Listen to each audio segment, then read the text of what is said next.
We beat the mud. A little bit of a chaotic day this morning. For no particular reason, just it was a busy day. Woke up this morning and actually took the kids to the barn before school. Just like Amish children. Little work before school. They didn't do a whole lot of work. But we did. So the school is literally in between our house and the barn. 6-7 minutes on either side.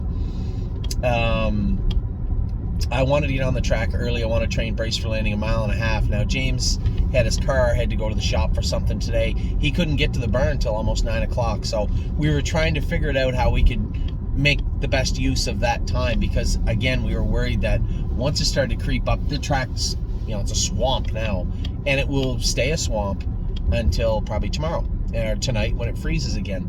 So this time of year, and not usually it's been good, but right now, especially with all the snow that fell, there's a lot of dampness and water in that track, and when it freeze dries, it is awesome. But as it starts to, the sun hits it a little bit, it starts to pick up, and it gets sticky, and then the stickiness turns to mud, and mud turns to a swamp. It's 12:15 right now. You wouldn't want to be jogging on that track right now. Probably anytime after 10:30, it wasn't really ideal to jog on, and we were done jogging by then. I trained brace for landing shortly after 8, or right at 8 o'clock maybe. 1.5 miles, first half in 1:20, and then the last mile in 2:14, 2:13 and a bit. He was good on a deep track. It was very taxing and the wind was up. It was a very, very good mile for him, very strong. And I said, we put the hobbles on him for the first time. He was awesome. And I said to James, now I'm not going to be here this weekend. We were trying to figure out how to drone here, and then I was reminded that 4 of our better horses are in the field till Thursday, just playing around here at the farm. So maybe we'll start jogging them back Thursday morning rather than Saturday morning. That'll have them ready to train next Tuesday. The plan will be to drone next Tuesday for our clients here in Ontario. We are going to video tomorrow at Northfield Park for all you people that have horses in Northfield Park. So I guess we'll start with Locatelli. Raced good last night. Anytime he gets caught in that position, I didn't realize he's placed 5th, and I didn't ask James why. Either he went through pylons or he pushed somebody through pylons. I'm not really sure what took place. I didn't realize until I got to the barn this morning that he was 3rd place 5th. Could be pylons in the first turn when you get down to the rail. He'll get you sometimes. He'll run in a little bit. And yeah, I forgot all about it until right now. I knew when I got to the barn. I forgot about it all morning, and now I think about it again. I didn't ask James what happened. But apparently he was 3rd place 5th. But anytime you end up first over Locatelli, it's not the place you want to be. 2-hole, awesome. Front end, pretty good. On cover, decent. Pinned in, good. First over, very, very bad. Not where you want to be with him. The only worse trip for Locatelli than first over is parked the whole way. I can tell you that from firsthand experience. So, just not the trip he needed, but what was he going to do? Push on? Scott Young actually drove smart. He stayed and held his position so he could remove to the front, probably waiting for James. But James didn't want to work Locatelli hard getting through the turn, because he'll stall in that first turn like he did in the last turn. But he'll be tighter for it next week, and James will be able to drive him a lot more aggressive next week. White Tiger, obviously an unbeatable Kemp, qualified. They'll race next Monday also. And actually, the plan was to go with World for 2 and more than 10 days from now. But World for 2 fits in onwards of nothing. Last 3 winners over 4,000, last 5 not eligible. That's a bad class of horses for the most part. And he fits in there because he didn't make any in the stakes in the last 4 or 5 races. So he fits in there. So James can drive him in there. Qualifier 53 and 4 was pretty good for him yesterday. Now covered up. I'd like to see him covered up and sprint by them down the lane. World for 2, we just don't know what he is yet. Is he a real good horse? Is he kind of just shallow and fast? I don't know. We're going to find out. He's definitely fast. There's no 2 ways about it. And more than we'll race next Thursday. As I'd said to Mario, he wanted to race. Somebody said, well, we should take Cash Deals, the maiden in Mohawk. Okay, I don't really follow it that close right now. They went 56 the other day. She's not going to Mohawk at all. She's not ready for 56 in any way, shape, or form. She can go back to Flamborough and win the maiden again there in 2-1. She won in 2-1 and bled a little bit. I suspect 2-1 at Flamborough will be a lot easier to do on LASIK. So most importantly, as I said to Mario, down to Mohawk and school her in 59 or 2 minutes next week to make sure she's tight. I'm not taking anything for granted with any of the horses. We're not going into Flamborough off 2 weeks and a couple little training trips at the farm. No, that's not going to happen. So I said, no, we have horses going down next week to qualify in school. Just take it down to school, and 59 and 2 minutes, you'll be done with it. So Locatelli cash deals, we get updated on them. I told you guys I did make a little faux pas. I said that JK Victory would be in on Saturday. Now, I know everybody wants to see him in on Saturday. Harry called me last night and he said, listen, we're just getting his appetite picked back up. This is the first really good training mile he went on Friday. Is there any chance you could hold off the Wolves just for another week? And he's being facetious. He's joking. I said, Harry, everybody wants what's best for JK Victory. Yes, we bought him to have 5 starts into him by now, or 4 starts. But first and foremost, we want the horse good. And the horse that I schooled yesterday, I thought schooled very, very good. So if you want another week, why don't we do this? Rather than talk about it tonight, let's see how he eats his breakfast. Let's see how he eats his supper. Let's see how he jogs tomorrow. And then you make the decision. If you want to wait another week, then we'll wait another week. There's no problem at all. So he called me, or he saw me on the track today. We were training all the horses. I trained the other horse in 240. Also, the guy with the knees, How the Hell. He trained good, very good, 240. So good for him. And when I was on the track with How the Hell, Harry said, "Hey, I didn't enter that horse." No problem. All right, I'll let everybody know. So I know everybody's waiting. You're all sitting in front of your computers right now waiting for the draw to come up, and many of you that are my partners on JK Victory, you're going to be a little disappointed not to see his name. But I think what I'm trying to explain to you is why you won't see his name, and I think everybody understands this. We just want the horse on his best foot moving forward. We want JK Victory to go behind the gate and look like the horse that we paid all that money for. To me, he did yesterday. He looked very good yesterday. And my only concern with JK Victory, that little flutter, we can fix that. There was nothing found with the noise. So Baycoxum, a lot of times that loose palate can come from EPM. So we'll, as I said to Harry, if you want to marquee him, a different kind of EPM medication, a little more expensive, but a little different medication. If you want to marquee him, go ahead. Continue to get his appetite up. Obviously, the horse is feeling good. He pounded them yesterday in the schooler. But if Harry Polton thinks he needs another week, then just wait another week. I know that's not what everybody wants to hear, but you understand why. Certainly not going to call into question. If Harry's asking for another week, we'll wait another week. So JK Victory will race next Saturday night. My only concern with JK Victory was how James was kind of worried.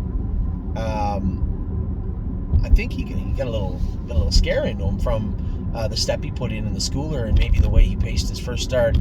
And I told him, I said, "You're going to be all right to go with this guy?" And he goes, "Oh, yeah, absolutely." Now, James never scared of anything. James was smashed up, but never scared of anything. But, I was very, very happy with how he looked. But in hindsight, and maybe I wish James had have went with him just so he could get a feel for him.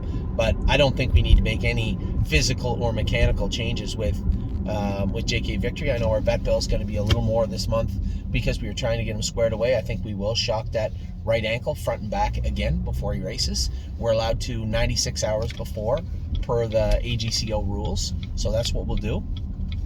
I was very happy with the horse, but as I said, if Harry wanted another week, I think we should give him another week. So he'll race a week from Saturday. I know, for the people out there saying, I know you want to see him race, but you don't just want to see him race, you want to see him win. Or you want to see him in the best position to win, and I think waiting till Saturday will be that. So that's where we're at with JK Victory. The horses that wouldn't be Indigo on Monday, I'm waiting for She's a Sassy Beach to race this afternoon. I think we have one other one is today, Tuesday. Somebody else racing tonight, maybe Yo Mister racing today. I know we have 2. I think we have 2. Anyway, 1 or 2 horses going today. Tomorrow I'm going to be over. We're going to video all the babies for you. So we're going to have a little video session for you from Ohio. I'm going to race Joey's horse, a trotter, in Northfield Park in the last, and that is after I race HP Maestro in the 13th. Going to get up Thursday morning and drive back here. I can't go with Dustin Hanover because my week's a little different this week. I'm speaking in the agricultural seminar or pavilion or something at Michigan State University on Friday, Saturday, Sunday. So Amy and I and the kids are going to go over there. Everybody's going to get their marching orders for the babies anyway. Pretty simple. Back them all up. I want them all to go around between 38 and 45. All of our babies on Saturday. Back them all up. Even slower if they want. But we want to get everybody ready to go because I want to drone everybody next Tuesday. Now I'm going to look at the weather. If it's not Tuesday, then it'll be Wednesday. But we'll drone everybody hopefully next Tuesday in Ontario. Drone the babies here in Ohio tomorrow. And then train them again next Wednesday. So that's the plan for this week. A little update on a few items, but I think first and foremost, very, very happy with everybody today. The big story of the day for me, for the babies, was ready for landing. We had a 5-horse set because we took James's horse out of the first set today. We come around the last turn, and Watch Your Mouth was on the front. John got to go out and watch him go for the first time today. I thought the horse looked great. Everybody bunched up.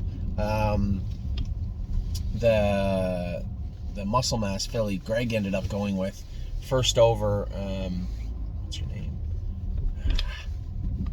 You're mixed up with another horse. The muscle mass filly, easy in the turns, was first over. Johnny made a break with the Don't Talk About Bruno, but he said he was running in. He's got to get a bigger head pull on him. I had 2 head pulls on Ready for Landing in a Murphy blind. We changed his shoes around to put a little more weight on him, or just put a little more weight on him, change his gear around a little bit. Now we came out of the last turn. I floated him out second over. He was quiet. I love when he does that. I moved him over, and he was gone. Opened up 3 or 4 lengths. I actually won him out on 238, and he was exceptionally good. And this is just 20 minutes after I went with Brace for Landing, so I was just walking on air halfway through the morning after going with him. Everybody, for the most part, in the first set went good. Seasons of Love got bottled up in behind me and made a little break, but she was fine after. Mary said left line a little bit, left front a little bit. We went through this before with her with that toe weight fiasco from before, so that's very fixable. And then also Bruno had made a break, but again, I think we just need to put a bigger head pull on him. He's just a little self-conscious in the turns. This is exactly how Ready for Landing is, and that's why I had the poles and the Murphy on him. But I'll tell you what, halfway down the lane, he just hit a different gear and was gone. He looked very, very good. Second set was good too. There was a little mix-up halfway down the backstretch. Sean Stacy had turned his horse. That's fine. He can do that anytime he wants. And we were actually catching up to him. So I was on the front catching up to a horse that was just starting their training mile. And Amy looked at me, and she was beside me with Winter Bells, and she goes, "What are we going to do now?" I said, "Well, just go around him." So Winter Bells cleared to the front. I went around her with Time Is on my side. James had made a break with his horse. Everybody else was kind of right in behind us. And we came out of the last turn, and Winter Bells is just such a powerhouse. Amy was just sitting up on her, and I was picking at Time Is on my side. I get up to her wheel, but no further. Winter Bells was very, very good today. Time Is on my side was very good. Everybody else in that set, James's horse made a little break, but everybody else in that set was very good. And then we did train Rito's Lady and Punch the Clock together. Punch the Clock won a mile in 2:45 and looked extremely strong. And Rito's Lady looked good too for a filly. She's one of the ones that was behind and trying to catch her gait. She looked good today. I was very, very happy with her today also. So across the board, just a tremendous day thus far. As I said, just waiting for She's a Sassy Beach to go this afternoon at Saratoga, so good luck to all my partners with her. But right now, a great day so far, both weather-wise. It is a beautiful day. It's +2 and the sun is just beaming. Just cold enough so the snow isn't making a mess everywhere, but just a beautiful day. So I'm going to finish up my Ontario chores, and then I'm going to head to Ohio this afternoon. I'll be in Ohio tonight. We'll get up, go with all the babies tomorrow, and video those for you. So with that, I'll let you go. It's been a wonderful day so far. I hope you guys are having as good a day as we are. I am going to call it a wrap now and finish up, as I said, my chores and head over to Ohio. Take care, everybody.